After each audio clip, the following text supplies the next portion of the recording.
Olá, pessoal. Meu nome é Kelly. Eu autorizo a apresentação e veiculação, a gravação e a veiculação dessa nossa apresentação. Dando continuidade ao livro Formação Oficial da Mente, nós ficamos com o capítulo 7 e o capítulo 8. Só trazendo um pouquinho de informação, esse capítulo 7, ele foi... No livro, né, os autores, ele teve como base uma palestra proferida no Instituto Pedagógico. Já o capítulo 8, ele foi extraído de uma coletânea de ensaios. E quando eu comecei a leitura, eu não li o prefácio, e eu tive uma dificuldade tremenda mesmo com a escrita, né? E depois eu fui ler o prefácio, os autores mesmos, eles declararam que é uma escrita extremamente difícil. Então, deu até aquele alívio, né? Então, estamos juntos. Então, vamos lá. Se tivesse a oportunidade dessa interatividade com vocês, eu iria perguntar, qual que é o papel do brinquedo? Sem mencionar o desenvolvimento. Muitos iriam dizer, né? Diversão, interatividade, aprendizagem e tudo mais. Mas... perguntando para vocês, a criança brinca por prazer? E já essa figura traz para nós uma divisão que Vygotsky menciona muito, que é a divisão de brinquedos, né? E até mesmo a zona de desenvolvimento lá na primeira infância e na infância. Se a gente olhar esse primeiro brinquedinho aí, voltado para a musicalidade, colorido, é o que chama a atenção de um bebê, né? E se a gente olhar esse segundo desenho, ele é um brinquedo mais voltado para a idade pré-escolar, na primeira infância, que ele diz, de 3 a 9 anos. Então, aqui a gente já está trazendo uma realidade de uma divisão da zona de desenvolvimento mencionado por Vygotsky. Define o brinquedo, Vygotsky, ele diz que definir o brinquedo como algo que dá prazer à criança é incorreto. Até essa criança ficou aí um pouquinho assustada, né? Porque para nós, o brinquedo, principalmente nessa fase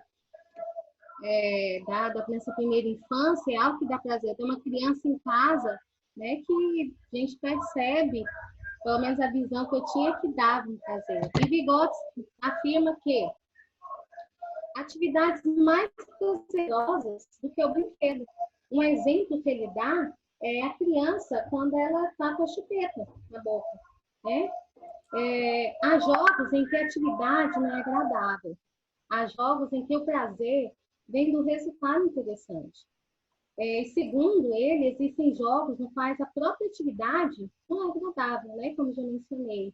Como exemplo, nós podemos dar em jogos esportivos, atléticos, que às vezes, por conta do resultado, a criança não sai bem, então para ele já não traz prazer. Não é algo prazeroso.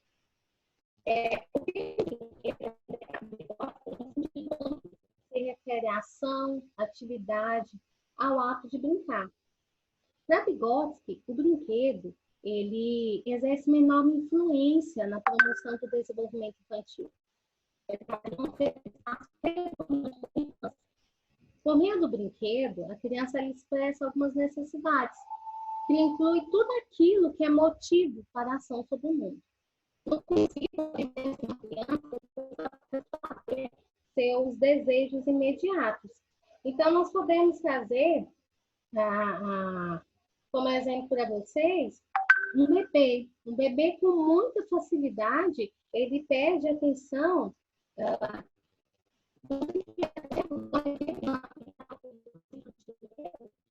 num plano de aula. Você não pode trazer somente um plano de aula, né? Você tem que trazer vários planos de aula, porque a satisfação da criança, a interatividade da criança é muito curta. Ela não consegue agir de forma independente do que ela vê. Há uma fusão, né, que é visto pelo significado. Vamos dar um exemplo. Se, quando ela desenvolve a fala, se a gente disser para a criança, Tânia está sentada, e pedir que a criança repita a frase, você modificando, colocar assim como se Tânia estivesse em pé, ela não mudará a frase, ela vai dizer, Tânia está sentada. Na primeira infância, o brinquedo ele tem uma satisfação imediata. e, ao mesmo tempo, muito curta. Então, o brinquedo, nessa primeira fase ali, para a criança, é de uma satisfação imediata. Não pode-se dizer que a gente vai colocar aqui voltado para o prazer, mas é uma satisfação imediata. Se casando uma estrutura de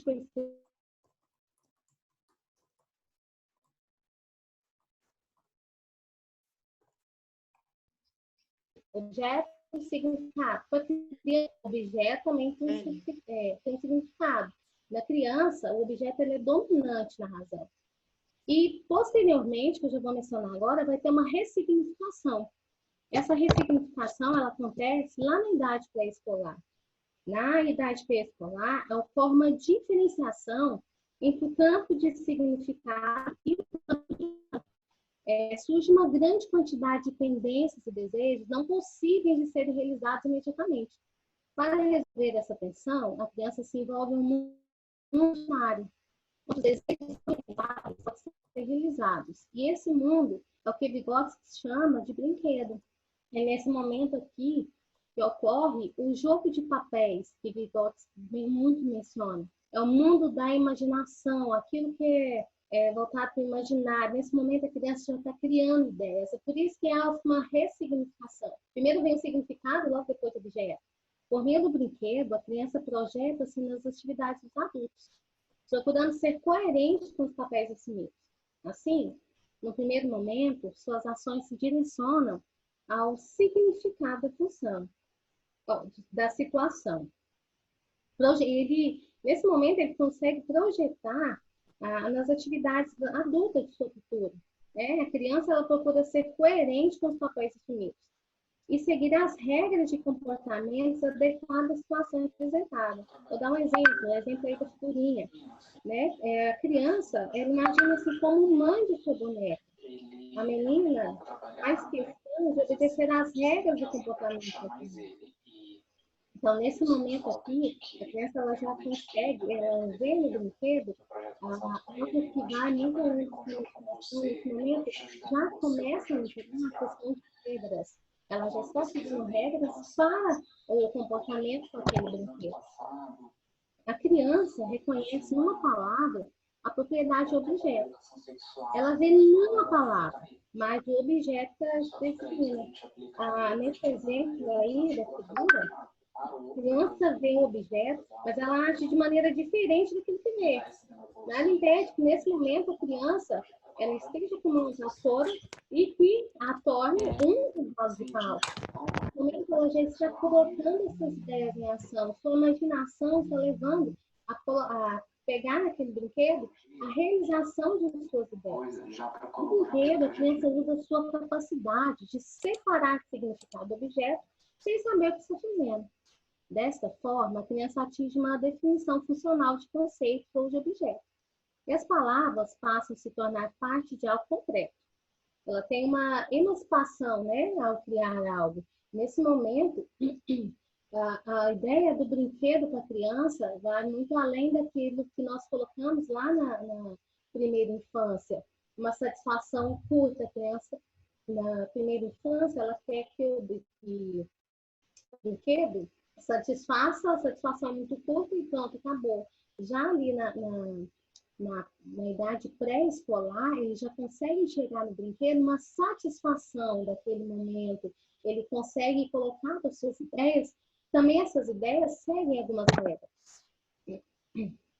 Aqui nessa figura, nós já, para Vygotsky, o mais importante no jogo de papéis, que eu já mencionei para vocês, é que as crianças participam e induzi-las a adquirir regras de comportamento.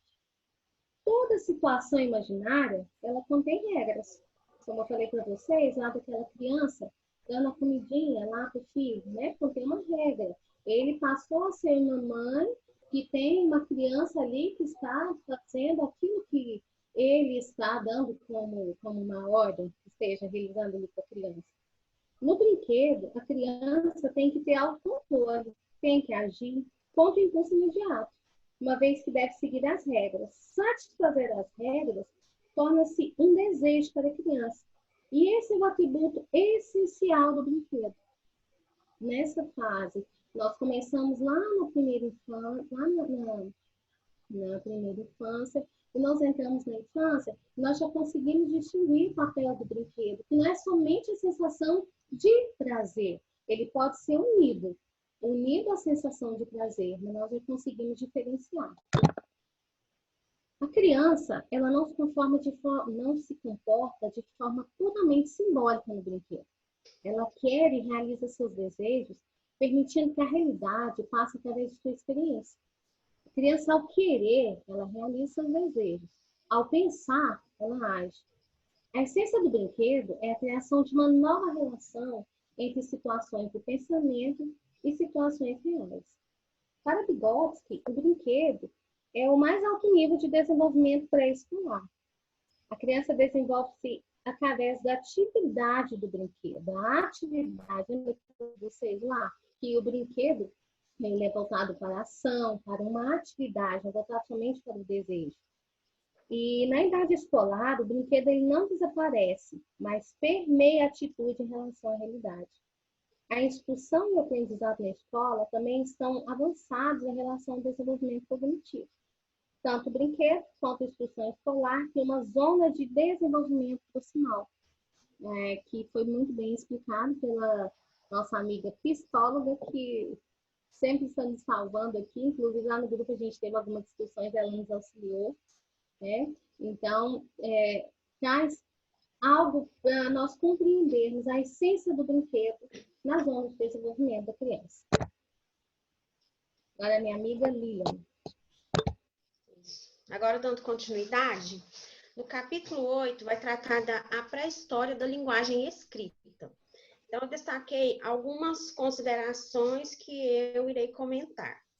Ensinam-se as crianças a desenhar letras e construir palavras com elas, mas não se ensina a linguagem escrita. O que o Vygotsky quis dizer com isso? Que a escrita, né, a linguagem, ela deveria ser algo relevante para a criança. Ela deveria aprender a ler e a escrever coisas que realmente façam sentido para ela, que não fossem aqueles assuntos mecânicos, aquelas escritas mecânicas já programadas, mas algo que realmente fizesse a diferença, ela tivesse necessidade de fazer. Pode passar. Kelly?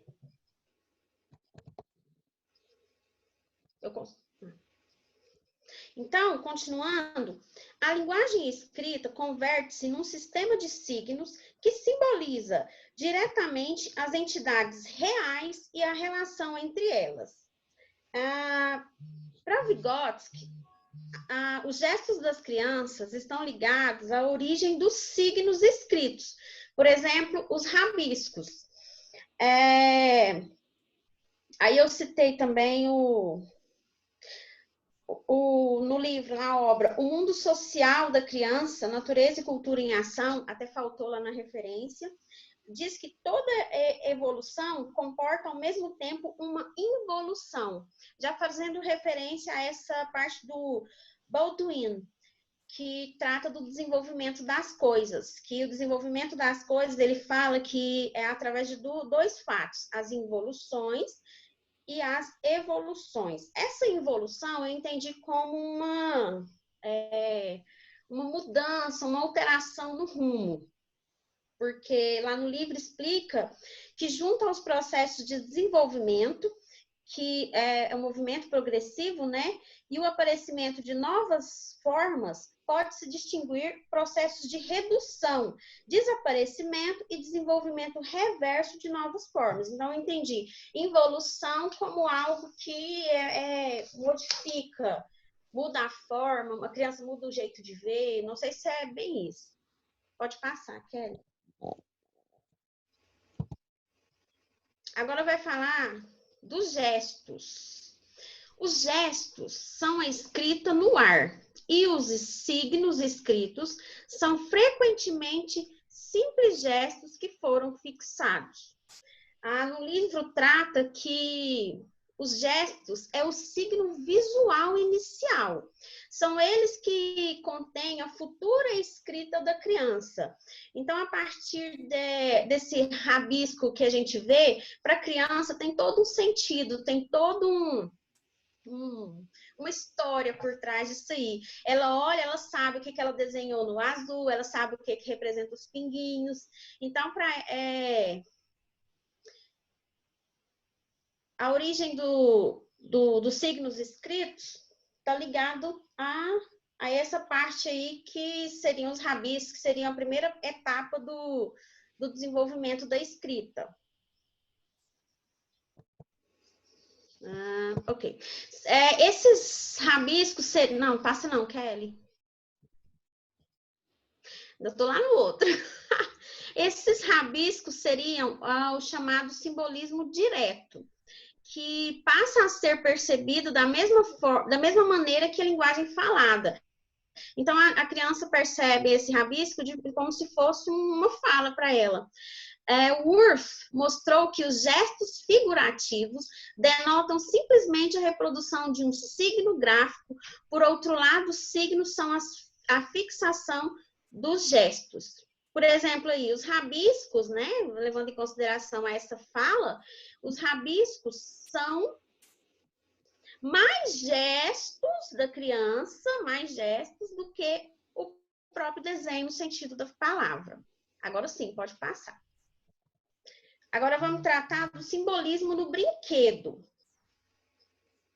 Para as crianças, alguns objetos podem denotar outros, substituindo-os e tornando-os seus signos. Desculpa. Isso é o simbolismo no brinquedo.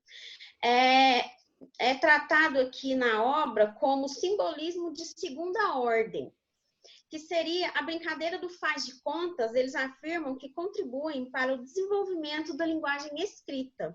A Kelly mostrou lá na imagem, na parte dela, a representação de uma vassoura e do cavalinho, né?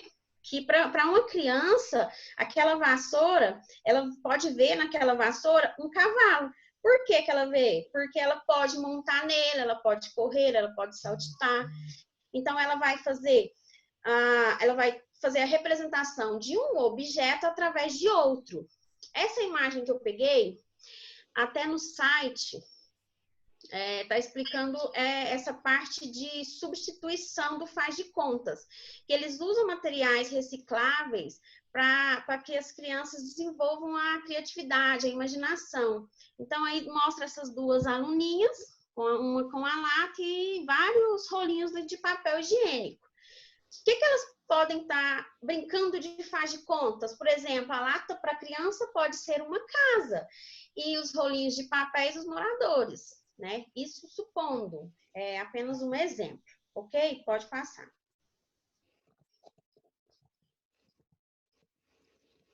Aí, inicialmente, a criança ela vai desenhar de memória, sem preocupar-se com a similaridade completa e exata. De início, a criança ela não se preocupa se o desenho vai ficar bonito, se vai ficar algo significativo, porque para ela tem significado, igual essa imagem aí. Kelly, pode passar mais um para aparecer a referência. Essa imagem aí é um arquivo... Não, passou demais. É um arquivo pessoal, aquela lá de trás. Foi feita por um aluno, quando eu era auxiliar no Maternal 1, numa escola lá em Arizona, no Dia dos Professores, que foi solicitado pela professora regente, que ele fizesse um desenho do qual me representasse. Então, ele fez esse desenho. Eu olho assim, eu não consigo identificar, mas para ele, isso aí representa a mim, né? Então, uma coisa que se fala no livro também é que se você pedir para a criança desenhar, por exemplo, a mãe, ela vai fazer o desenho sem nem mesmo olhar para a mãe, porque a criança desenha por lembrança. Ela vai mais por lembrança do que ela tem em mente do que pela similaridade em si. Aí pode passar. Vai ter mais exemplos de desenhos aí de arquivo pessoal também. O que eu quero com essa exemplificação? É mostrar que os primeiros desenhos surgem como os resultados de gestos manuais, que seria aquele que está na página anterior. E é com o avançar da idade que a representação gráfica começa a designar algum objeto, a gente começa a conseguir identificar o que é, entendeu? Mais ou menos isso. Pelo menos foi isso que eu captei. Pode passar. Nossa, 7 minutos já. Então, continuando na parte agora dos experimentos de Edzard e as implicações práticas.